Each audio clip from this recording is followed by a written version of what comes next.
Welcome to the Straight Out of Home Video podcast, part of the Geeky Waffle Network.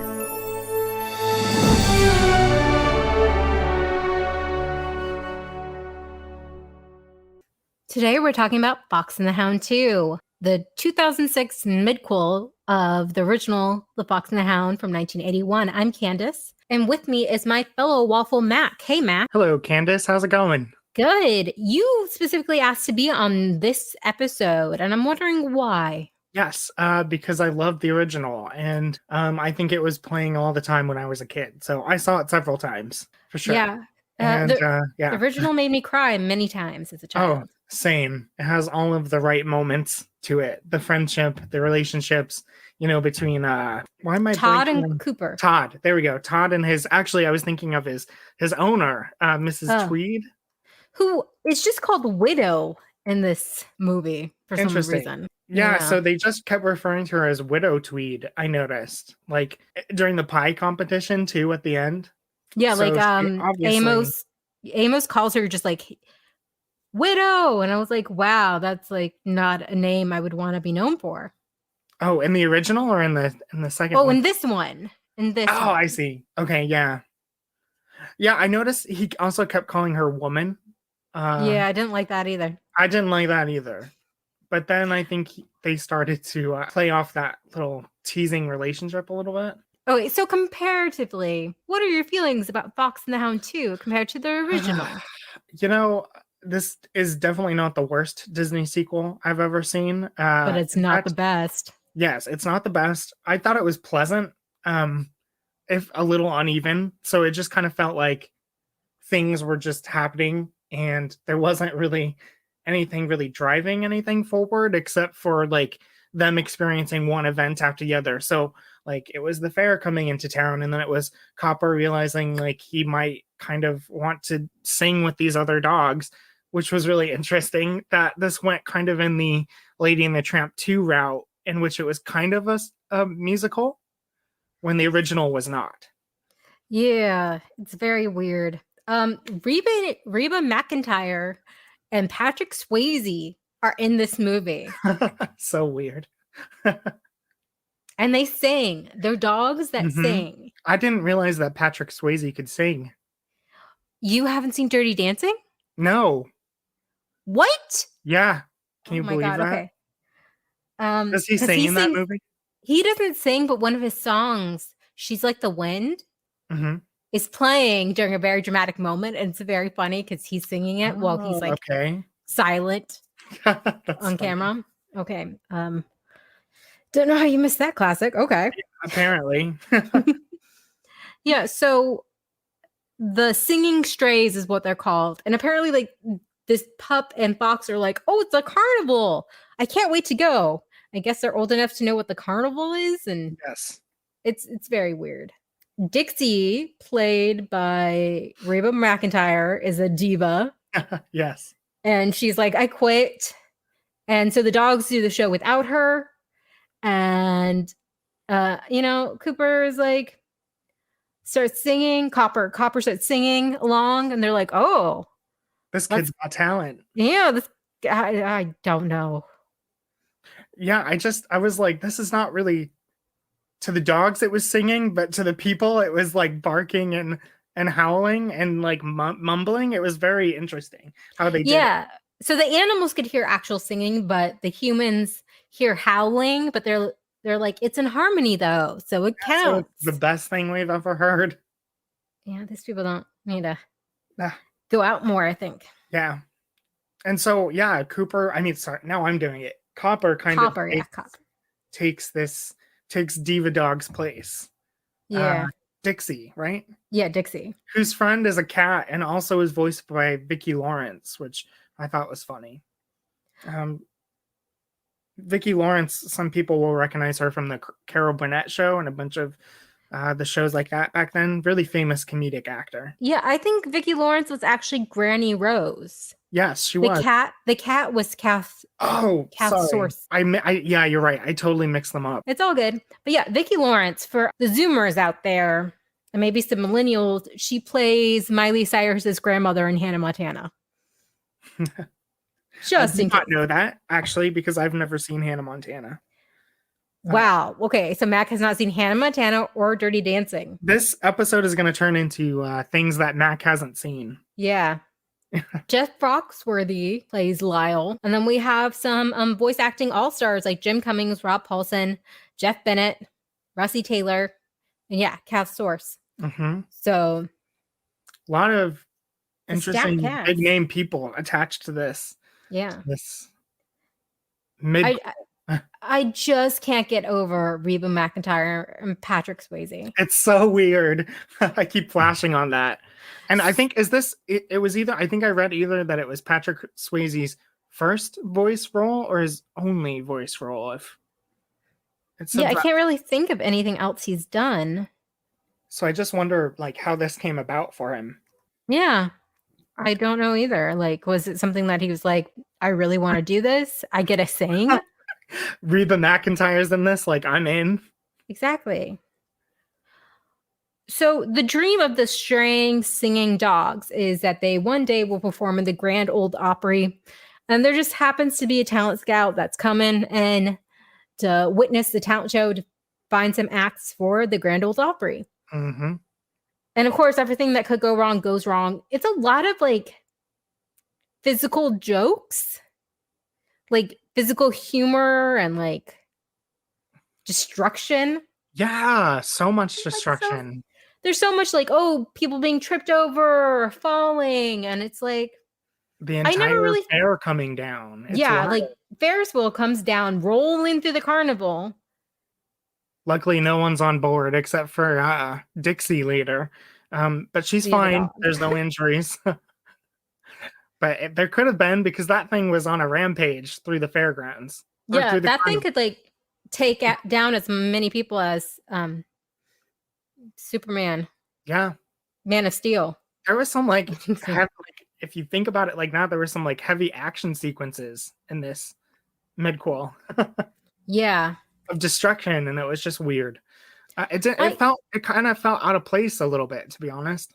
It did, because it just doesn't feel like a Fox and the Hound movie. No. And it also feels like, oh, look, Todd and Copper are like taking their friendship for granted, hurting each other's feelings, and they're just learning the same lessons they already learned in the original. Exactly. So it's kind of, it's not much deeper than that. I mean, there is this whole idea that like sometimes life gets in the way and you can't really help it. Like, but I think if your relationship is strong enough, you know, if you have that bond, which obviously Copper and Todd do, that they can work through all the kinks and stuff like that. And it's not going to go perfect every time. And so when that happens, they start to despair. They're like, oh shoot, like our friendship is ruined. And it's just like, calm down. You're okay. Yeah. It felt weird. Yeah. It felt like they were also like the supporting cast to their own movie. Like, yeah, because we spent they weren't the main focus. Like with that talent scout, for example. Yeah. And then the relationship between Dixie and that other dog as well. Cash. Yes. Patrick Swayze. I have all this written down in front of me. They draw this female dog with the eyelashes and looks like she has makeup on. It's just weird. Mm-hmm. And she has that bow and her hair is kind of designed in that super, she has bangs. Like, yes. that aerial bangs kind of thing. Yeah, I was like, where have I seen that before? Ariel. She looked just like her, but in dog form with Reba McEntire's voice. I know that look very well because I was trying to get those bangs as a kid, but you know, those defy gravity. You know what? I even think she was wearing like a black bow. Just like Ariel. Ariel in the castle tour, the kingdom tour scene where she dances with Eric, and also the kiss the girl scene. I wonder if that was intentional. I don't know. I mean, Ariel's a great singer too. Yeah. Reba's a famous redhead. Ariel's a famous redhead. I think the pieces are all there. We solved it. Yep.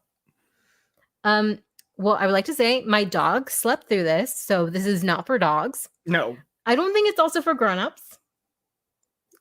I agree with that. It was a hard watch.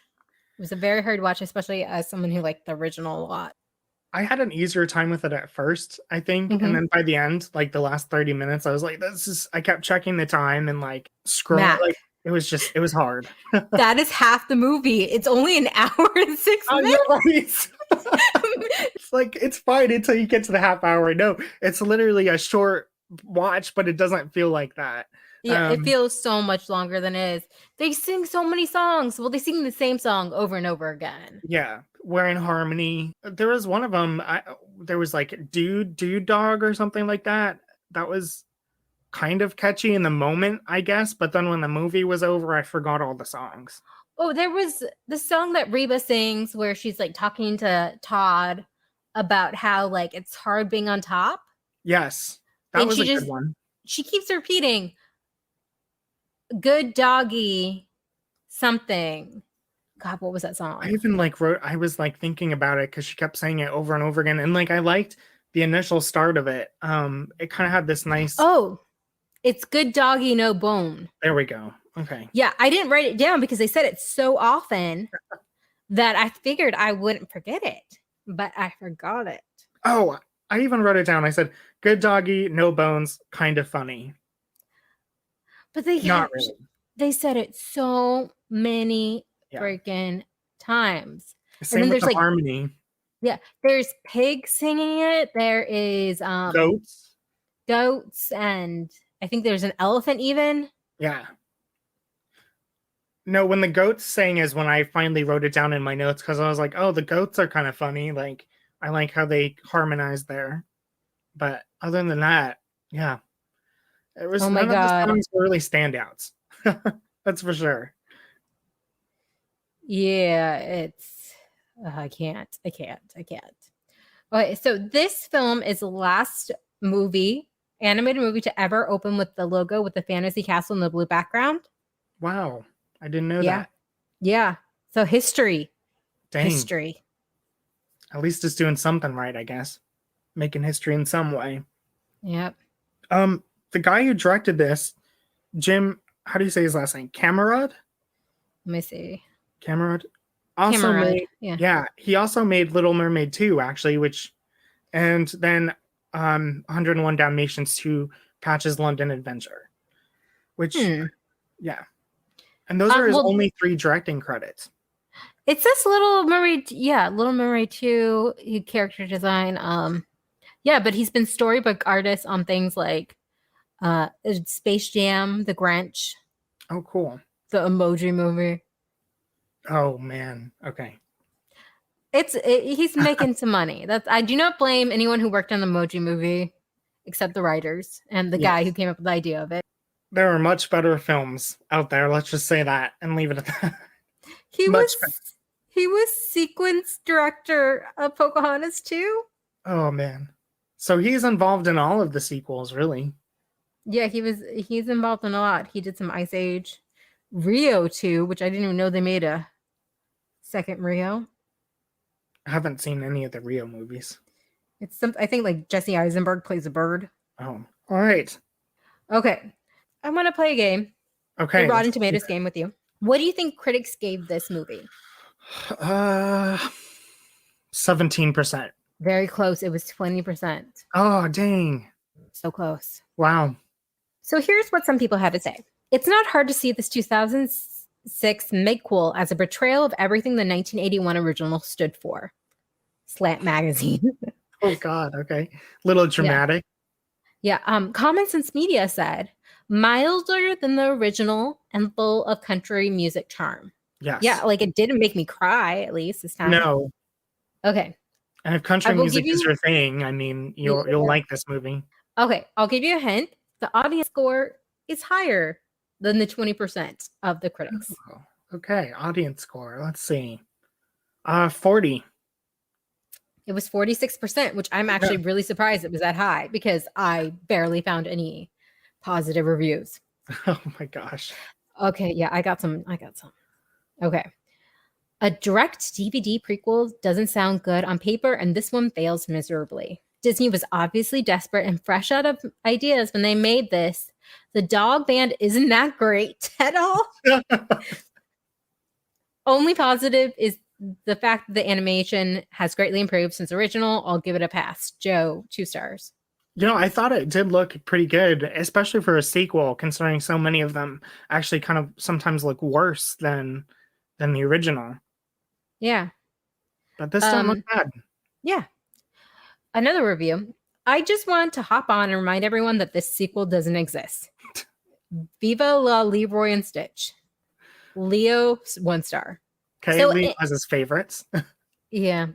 Emily says something I think very interesting. Completely unrelated to the first in any way. You could have made this predictable trash with any old cartoon. There was no need to drag these timeless classic characters through the mud like this. Yikes. 1 star.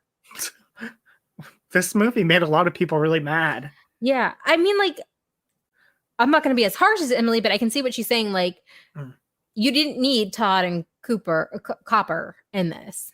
Yeah, she's right. Literally any duo, like, and it would have landed the same way. Yeah, you could have put in like Pluto and Fifi, I think is Minnie's dog's name, and just let them go. Yeah. Okay, Nolan says I got some really negative reviews. Okay, worst Disney movie I have ever seen. Avoid. This movie will ruin your viewing of the original. The fact it went straight to DVD just shows that Disney mainly used this film as an excuse to make more money. 1 star. Oh my gosh. Worst Disney movie. Okay. I definitely wouldn't give it that.